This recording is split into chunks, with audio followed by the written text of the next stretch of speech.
আসসালামু আলাইকুম। শাহনে রিডসে আপনাদের সবাইকে স্বাগতম। এটি আমার প্রথম ভিডিও, আর আজ আমি কথা বলবো বাংলা সাহিত্যের এক অনন্য সৃষ্টি বিভূতিভূষণ বন্দ্যোপাধ্যায়ের আরণ্যক নিয়ে। প্রকৃতি, মানুষ ও সভ্যতার দ্বন্দ্বকে এত সুন্দরভাবে খুব কম বই ফুটিয়ে তুলতে পেরেছে। প্রথমেই বলে রাখি, আরণ্যক কোনো সাধারণ গল্পের বই নয়। এটি পড়তে পড়তে আপনার মনে হবে আপনি নিজেই জঙ্গলের কোনো রাস্তায় হেঁটে বেড়াচ্ছেন, গাছের পাতার শব্দ শুনছেন বা নির্জন প্রকৃতির সৌন্দর্য উপভোগ করছেন। গল্পটির প্রধান চরিত্র সত্যচরণ, যে চাকরির সূত্রে বিহারের এক বিস্তীর্ণ গ্রামে যায়। তার কাজ ছিল সেখানে জমি বন্দোবস্ত করা, কিন্তু সময়ের সাথে সাথে সেখানে প্রকৃতি, মানুষজনের সাথে তার এক গভীর সম্পর্কের সৃষ্টি হয়। এই বইটির সবচেয়ে বড় শক্তি হলো এর প্রকৃতি বর্ণনা।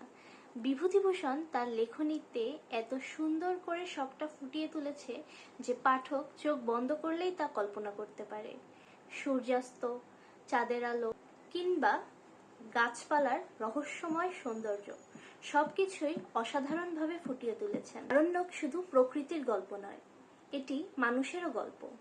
লেখক বইটিতে প্রান্তিক অঞ্চলের মানুষদের জীবনযাত্রা, তাদের সংগ্রাম, বেঁচে থাকার লড়াই, সুখ এবং দুঃখ সবকিছু অত্যন্ত সংবেদনশীলতার সাথে তুলে ধরেছেন।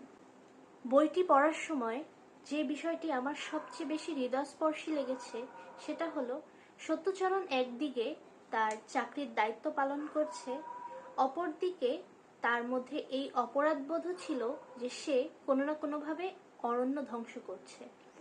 এই অপরাধবোধ এবং দায়িত্বের যে সংমিশ্রণটা, এটা অত্যন্ত সুন্দরভাবে তুলে ধরা হয়েছে। আমার কাছে আরণ্যকের সবচেয়ে সুন্দর দিক হলো এটি আমাদের মনে করিয়ে দেয় যে আমরা প্রকৃতির অংশ, প্রকৃতির মালিক নয়।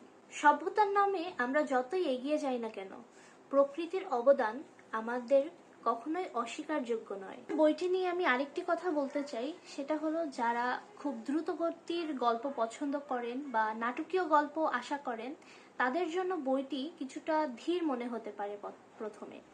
তবে যদি ধৈর্য ধরে পড়েন তাহলে আস্তে আস্তে এর সৌন্দর্য উন্মোচিত হয়। কারণ বইটি আসলে পরিবেশ, অনুভূতি এবং পর্যবেক্ষণের সংমিশ্রণ।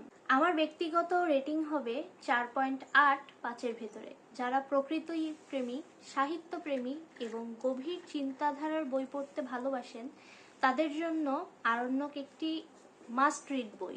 যারা বইটি পড়েছেন তারা কমেন্টে অবশ্যই জানাবেন আপনাদের বইটি কেমন লেগেছে, আর যারা পড়েননি তারা অবশ্যই একবার হলেও পড়ে দেখবেন। ভিডিওটি ভালো লাগলে অবশ্যই একটি লাইক দিবেন, কমেন্টে আপনার মতামত জানাবেন এবং শাহনে রিডসকে ফলো করতে ভুলবেন না। এটি যেহেতু আমার প্রথম ভিডিও ছিল, তাই নিঃসন্দেহে আমি অনেক ভুল ত্রুটি করেছি। দয়া করে সেগুলো ক্ষমা সুন্দর দৃষ্টিতে দেখবেন। আর আজকের মতো বিদায়। আল্লাহ হাফেজ।